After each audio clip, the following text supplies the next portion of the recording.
Hot Wheels Super Treasure Hunts. They are the curse of Hot Wheels collecting. The item that brought in scalpers and resellers to make a business and sell them for a massive profit.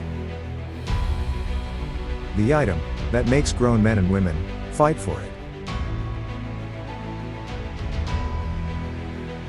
They are known to rack in views on social media. Let's be honest, you clicked on this video because it said Super Treasure Hunt, didn't you? This is the curse of the Super Treasure Hunt.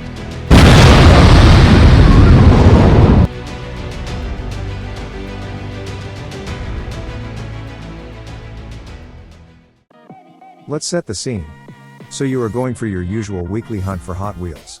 And you pull into the aisle, you look for a few seconds and look to your right, and see one person searching through all the boxes and taking all the treasure hunts, supers, and good cars before they can get to the pegs. They say, "I'm going to put these on eBay and make hundreds." Then you look to your left, you see people fighting over a super treasure hunt, yelling and screaming at each other. Okay, maybe that's a bit dramatic, but this stuff does happen, more than you think it does, and it's a real ongoing issue in the Hot Wheels community. Stay with us, as we dive further into what these products have done to the Hot Wheels community. So, we are going to break this video into 3 parts. First is the new type of people the supers brought into hunting, and why they came into hunting. Second, is the consequences the new people brought into hunting and collecting. Third, the overall effect they had on the Hot Wheels community. Let's begin. Super treasure hunts have brought in many new types of people to the Hot Wheels community.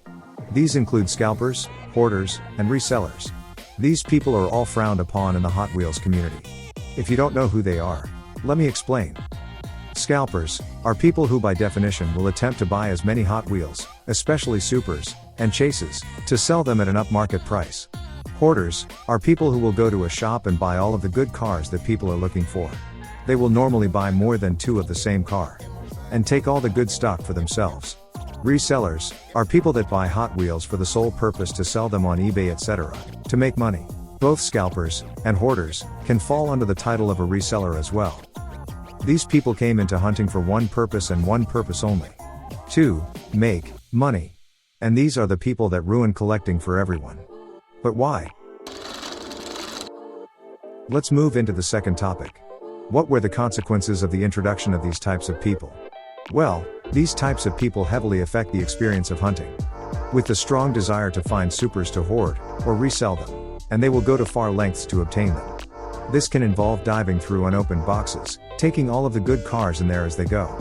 This means that most of the good cars are gone before they get to the pegs, and the rest of us, and don't think when they find one they will stop.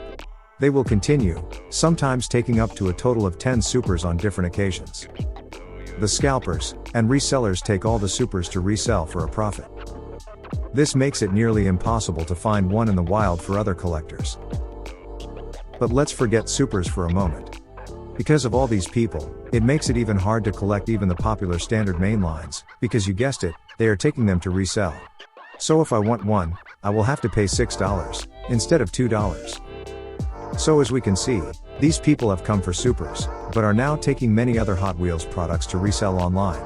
This is making it extremely hard to collect, and is reflecting many negative consequences on the Hot Wheels community. So let's review the overall effect on the Hot Wheels community. The scalpers and resellers will take every super they see, not to collect, but to resell and make a profit. This problem has now stemmed out into regular treasure hunts, and mainlines etc. This has made collecting Hot Wheels way harder, and less fun. There are now thousands of scalpers and resellers across the world, that have made collecting Hot Wheels a business, ruining the hobby for those in it for the fun. This issue is devastating the Hot Wheels community and making it extremely harder to collect. If you find a super on the pegs these days, I would go out and buy a lottery ticket if I were you. That's how rare it is. But because of the rarity, it drives collectors to do crazy things for it, including getting into fights and going crazy at events. This literally does happen, and trust me, I was flabbergasted when I found out. And you know what is funny? In most of the clips you see online for this stuff, there are no children around, just grown adults going crazy and fighting for a toy car. Overall, I think it's safe to say that super treasure hunts have ruined Hot Wheels collecting in many ways, through the introduction of scalpers, hoarders and resellers, to make a business, to grown adults fighting for it. Bottom line is that, scalpers, hoarders and resellers, were brought into this hobby by super treasure hunts. And have now started to take over the hobby and ruin it for everyone else. Super treasure hunts have truly cursed Hot Wheels collecting.